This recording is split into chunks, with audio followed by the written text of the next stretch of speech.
Hello to the chicos and the chicas. I've got something absolutely fantastic for you. Today we are going to go into game analysis mode, as it is quite typical on the channel. Today I have got a game submission for us to look at, and it was provided by a big fan of the channel, Mr. Jazzmonton, and he is behind the white pieces in this rapid game.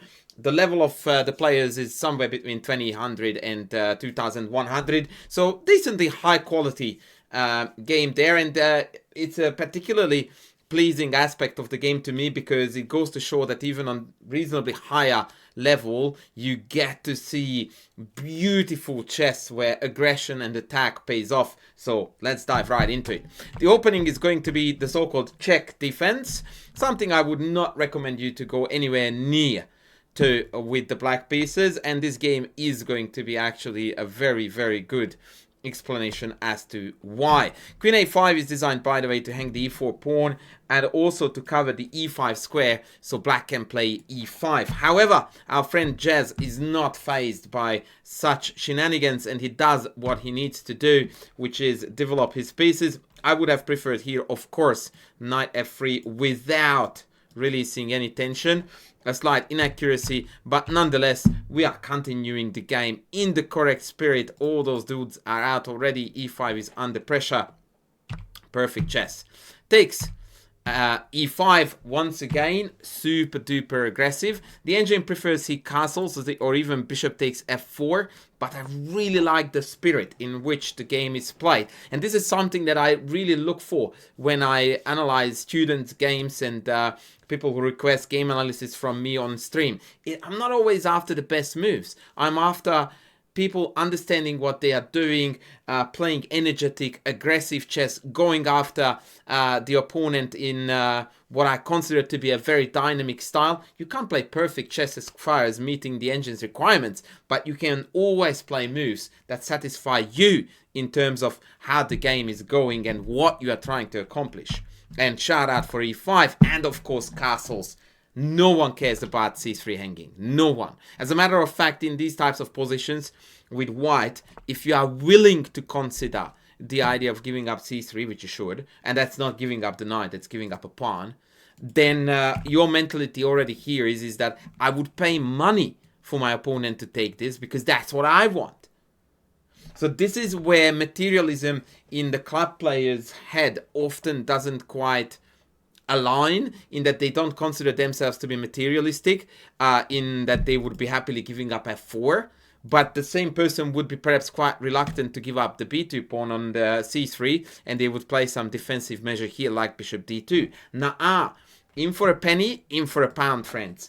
Let's sack another one, invite black to waste even more time, and now after bishop takes f4, welcome to Morphiland, welcome to back rank fast. That's what we want, that's what we like. Once again, shout out to Mr. Jazz. A very important chess concept that applies in particular to a lower rating range, let's say from 1500 to 2000, and that is that they enter a position like this, but reluctantly. And they don't believe that they have enough compensation for the material they sacrificed because they can't clearly calculate it.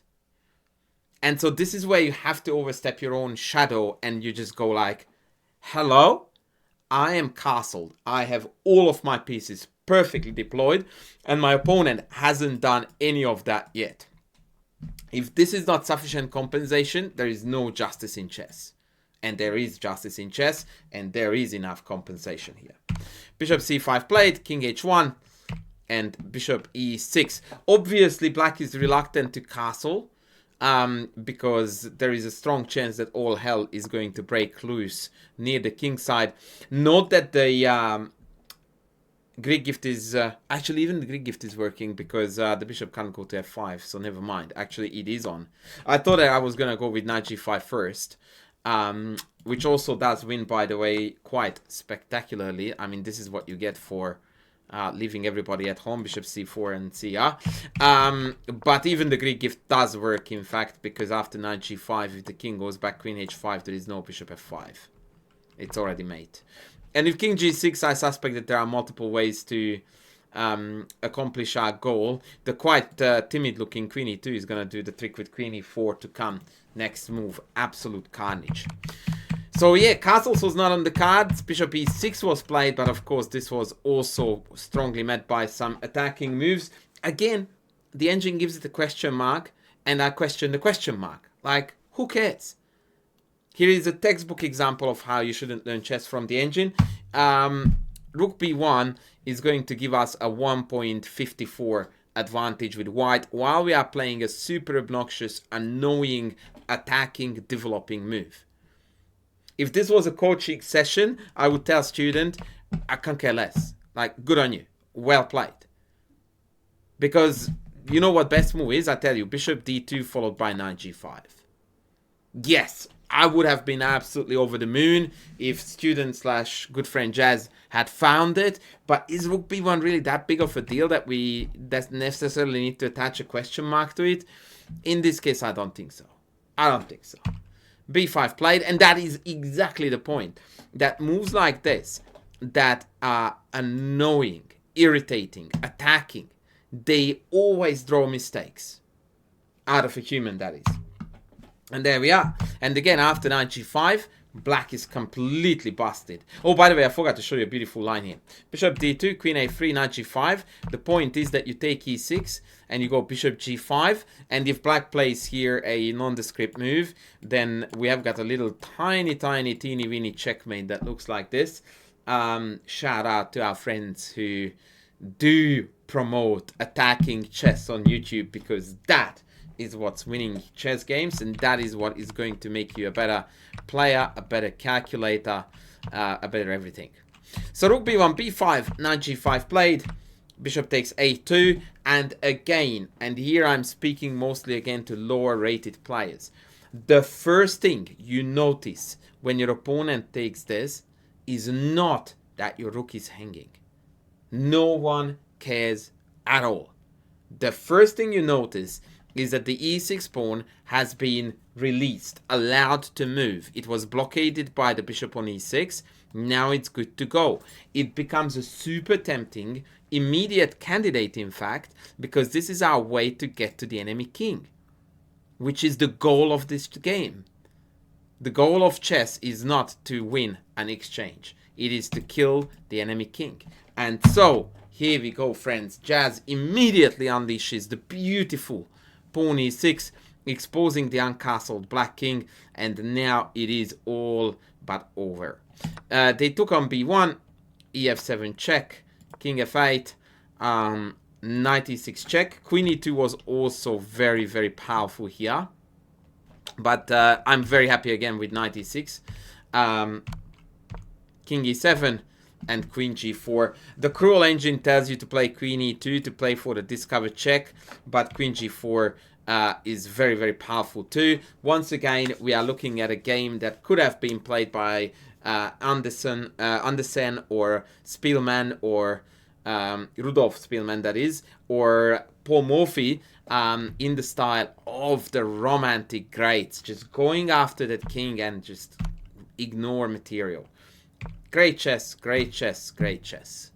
It's all about the king uncastled and the fury of the beautifully coordinated white army. And again, shout out here for not even acknowledging the fact that the rook is on.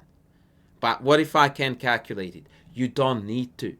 Because if you calculate this far, you know that this king is naked, and an absolutely brutal attack is to be unleashed on that king by all the white pieces against a completely scattered army.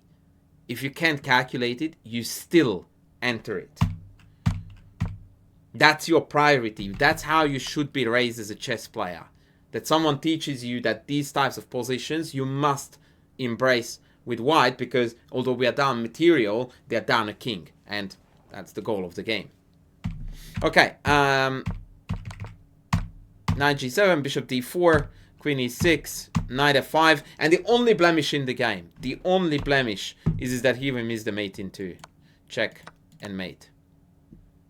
But even this doesn't ruin the overall picture, because after bishop h6 we won the queen and we still delivered. a really cool checkmate in the end. So once again, shout out to our good friend Jazzmonton, who played a fabulous chess game, marvelous attack. I really, really enjoyed the spirit in which this game was played, and I think that this is a very, very good example of how even on 2100 level you can play super, super aggressive, very effective, and winning, first and foremost, winning chess easily. No problems. You just need to let go of bad old habits, in particular materialism. Let that material to be gone, to be captured on c3, then to be captured on a2, then to be captured on b1, and then you are going to win games like this. And you are going to make it look easy, and you are going to make it look sexy too, because this is lovely, lovely, very appealing chess. And every time I see someone play like this on low rating levels, it brings joy to my heart. This is the essence of chess, and it shows that it's actually doable on many, many levels. And I think that is a beautiful way to call it a day, guys. I hope you really enjoyed this masterpiece with our friend Jazzmonton. Yeah, I'm gonna leave it here. Please don't forget to sub, to like, to super thank me if you can. Leave a comment down below, and I will see you in the next video. Thanks for watching.